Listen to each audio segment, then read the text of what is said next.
floor to kickstart immediately. Yeah. Do you have your slides there? Okay, that's fine.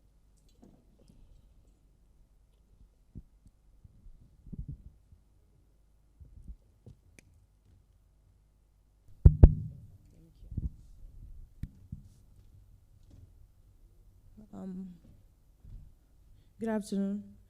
My name is Elizabeth Ogunwale. I'm from Boa University Economic Program, and I'll be presenting a topic, Achieving Sustainable Energy Consumption in Africa, Assessing the Possibility of Substituting Non-Renewable Energy for Renewable Energy for Non-Renewable Energy. Please, next slide. Thank you. No, previous one. Okay. Renewable energy derive their power from naturally occurring resources that are quickly replaceable, like solar, wind, and biomass. While non-renewable energy derive their resources from sources that are not quickly replaced by natural process or are extremely slow. Renewable energy are environmentally friendly, while non-renewable energy are not environmentally friendly. Non-renewable energy sources have large carbon emission and are vulnerable to resource depletion. The use of non-renewable energy have raised the question about the impact on our environmental sustainability, and that's why we are looking at how to substitute between them. Now, in order to change the scenario, each nation's energy mix needs to be adjusted. There must be a decrease in the use of non-renewable energy and an increase in renewable energy. Please, next slide. The importance of changing the mix between using non-renewable energy to renewable energy. We can see that the United Nations Sustainable Development Goal 7 is about promoting access to affordable, dependable, sustainable, and modern energy for all by the year 2030. Also, the 1997 Kyoto Protocol also made a significant step by committing industrialized countries and economies to collectively agree to reduce and limit their greenhouse gases emission in accordance with each individual agreed amount. So industrialized countries came together and agreed to reduce their emission of greenhouse gases. And also, lastly, we can see the Paris Agreement, which was approved by 196 parties and became effective on November 4, 2016. Its objective are also to substantially reduce global greenhouse gas emission, to limit the temperature to 2 degrees Celsius, but preferably 1.5 degrees Celsius. Please, next slide. Look at the impact of non-renewable energy on health. According to the World Energy Outlook in 2017, it was noted that about 3 million premature deaths were traceable to carbon emission emanating from pollution from firewood alone. That means 3 million people died before their time because of carbon emission that was used from pollution by use of firewood.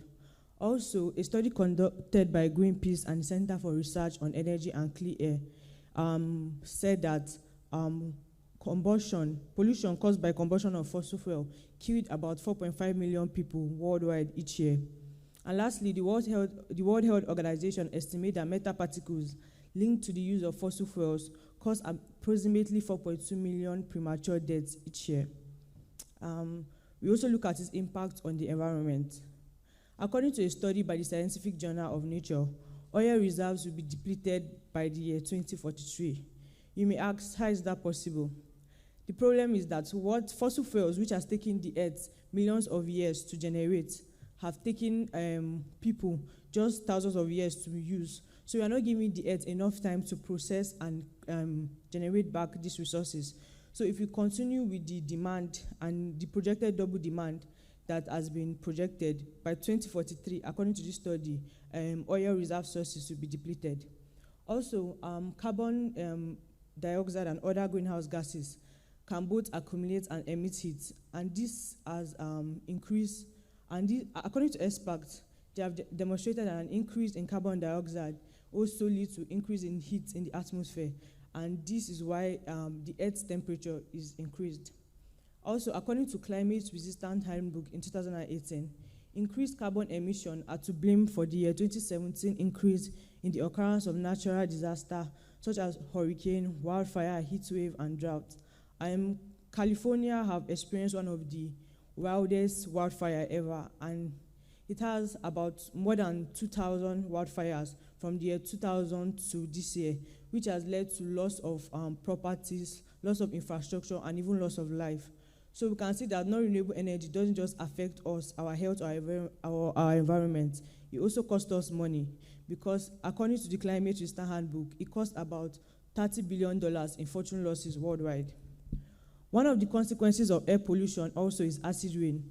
Although acid rain has not been known to directly affect human beings, it has known to indirectly cause problems with our lungs, such as cancer, bronchitis, and so many others. And acid rain is caused as a result of different greenhouse gases coming together in the atmosphere and bringing about acid rain. Lastly, if the current share of fossil fuel is maintained and the forecast of double energy demand by 2050 is correct, we will not be able to achieve the Paris Agreement goal of keeping the temperature rise to 2 degrees Celsius, let alone 1.5. And that will be disastrous for us and our climate. Please, the next slide. Okay, our problem statement.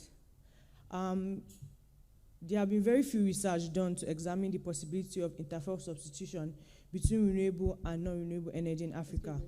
Let me just cut you a little bit. All right. We're told that we don't have so much time. All right. So problem statements, we should have like, let's say 7 minutes to just run. Okay, I'll soon be done. Okay. Most studies have focused on only the impacts of renewable and non-renewable energy in Africa. So this study is bridging the gap to look at the possibility of interface substitution between them. We have 2 research objectives: to examine the impact of renewable and non-renewable energy consumption on economic growth in Africa, and to examine the possibility of substitution between renewable and non-renewable energy. The justification for the study is shown above about the impact of non-renewable energy on our health and on our economy. Please, next slide. Thank you. The methodology that this study will be employing is the use of seemingly unrelated regression model, which was proposed by Arnold Zeller in 1962. And we are going to be analyzing data sources from 1980 to 2020 from 26 African countries. Our choice of the seemingly unrelated regression model was because it possessed some advantage over methods like ordinary least square method, which include, it has lower standard errors when employed with equations that contain contemporaneous cross-error correlation. And it also performs well when faced with a panel data that has a short time period and large population. Please, next. All right, the study will be contributing to literature in 3 ways. First, it's going to provide an empirical investigation of the impact of renewable energy and non-renewable energy consumption on African economic growth. Secondly, it will help in understanding, it's aimed at providing estimate of output and substitution elasticity between renewable energy and non-renewable energy. And lastly, it contributes to the studies by understanding the effectiveness of renewable energy development in context of empirical findings in African economy. Please, next slide. Thank you.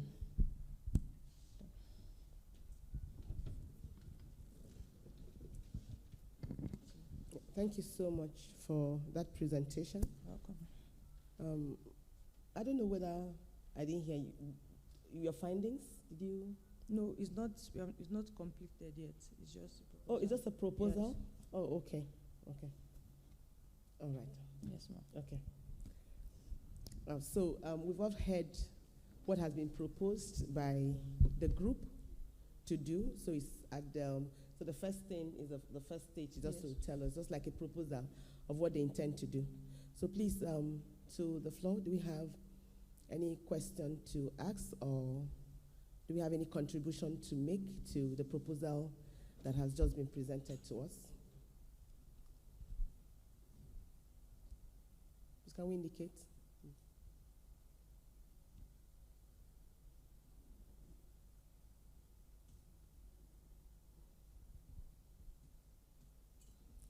Okay. Okay. Excuse me, please. Excuse me, please, can you take the mic to him there?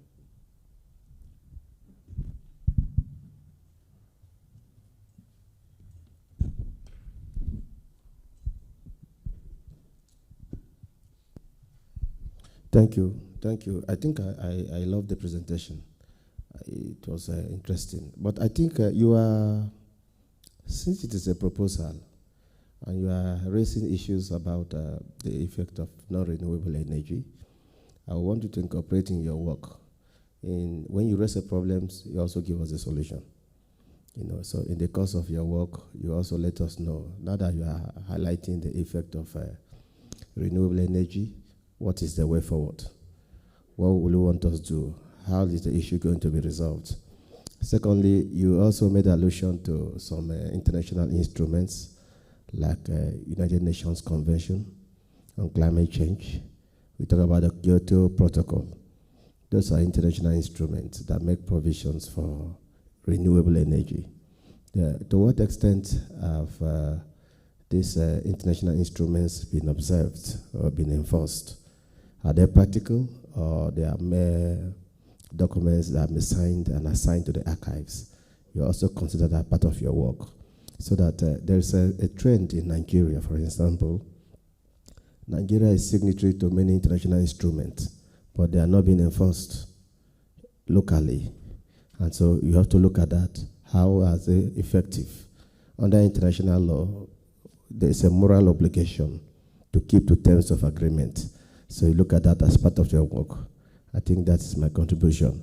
But most importantly, too, in looking at the United Convention and the Kyoto Protocol, I know this is an economic class, it's not a law class, but you look at our constitution. How is our constitution in tandem with the provisions of this international instrument? With respect to environment, you look at that as part of your work. I'm bringing this because it's a proposal. So you are doing some of this research, you take this into consideration. Thank you for your presentation. Thank you so much. Thank you so much, sir. Yes. Okay. So, like has been said, is at the proposal stage, so taking all those things into consideration. And then your proxy for economic growth, because we hadn't told us